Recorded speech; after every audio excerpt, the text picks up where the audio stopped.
Madame la Présidente, mes chers collègues, ceci est donc une nouvelle délibération sur le projet du futur CHU.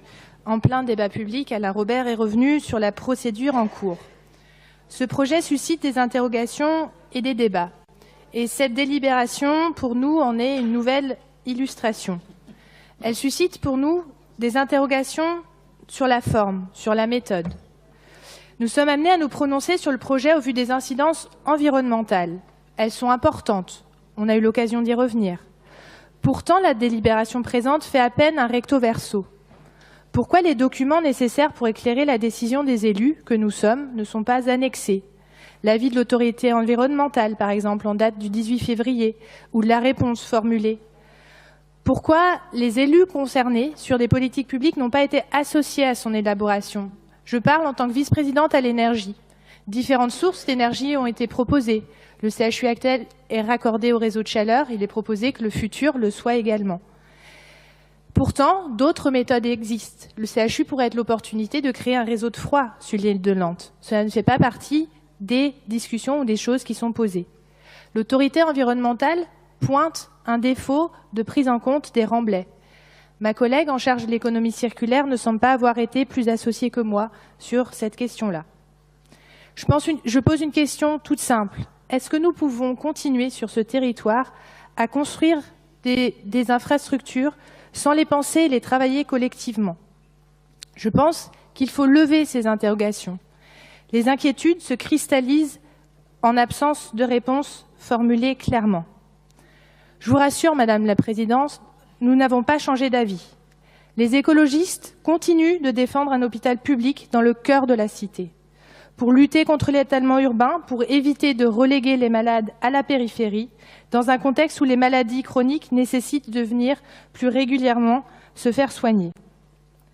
Pourtant, sur le fond, et là je viens sur la deuxième partie, ce sont bien les incidences environnementales aujourd'hui qui posent question dans le débat public et qui emmènent un certain nombre de crispations et de tensions. Sur deux points en particulier, la question de la résilience et du risque d'inondation et une question qui est liée, la question de l'accessibilité. Sur la résilience et les inondations, Alain Robert y a fait référence, nous avons des documents réglementaires et le projet nouveau CHU, dans sa localisation, effectivement, n'est pas concerné par ce qu'on appelle la crue millénale. Il va être élaboré de telle sorte à être construit de manière résiliente. Pour autant, cela va générer un surcoût.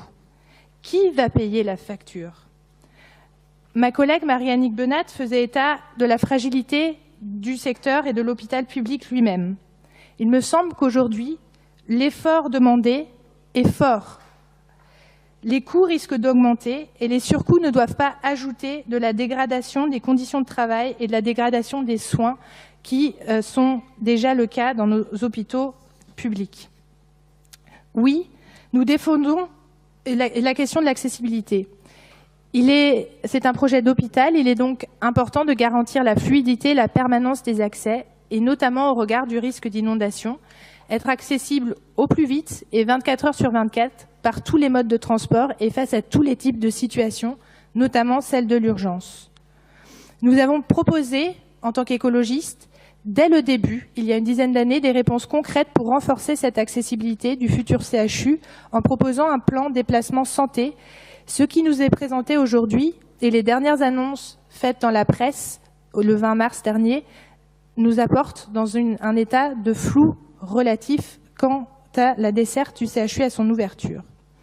Alors oui, nous défendons la reconstruction et la modernisation du CHU pour conforter le service public de santé à Nantes et dans l'Ouest. Que l'on soit bien clair, il n'est ni question d'un aéroport, ni d'un deuxième stade, mais d'un équipement public de santé, donc un projet, vous en conviendrez, totalement utile et sur lequel il ne faut pas ralentir le processus, nous avons besoin de cet équipement.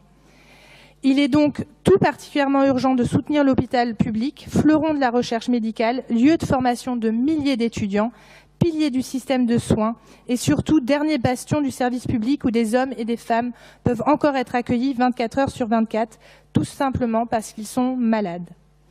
Cependant, au regard des déficits que nous jugeons importants sur la forme comme sur le fond, nous ne pouvons valider en l'état l'avis sur le projet au regard des incidences environnementales.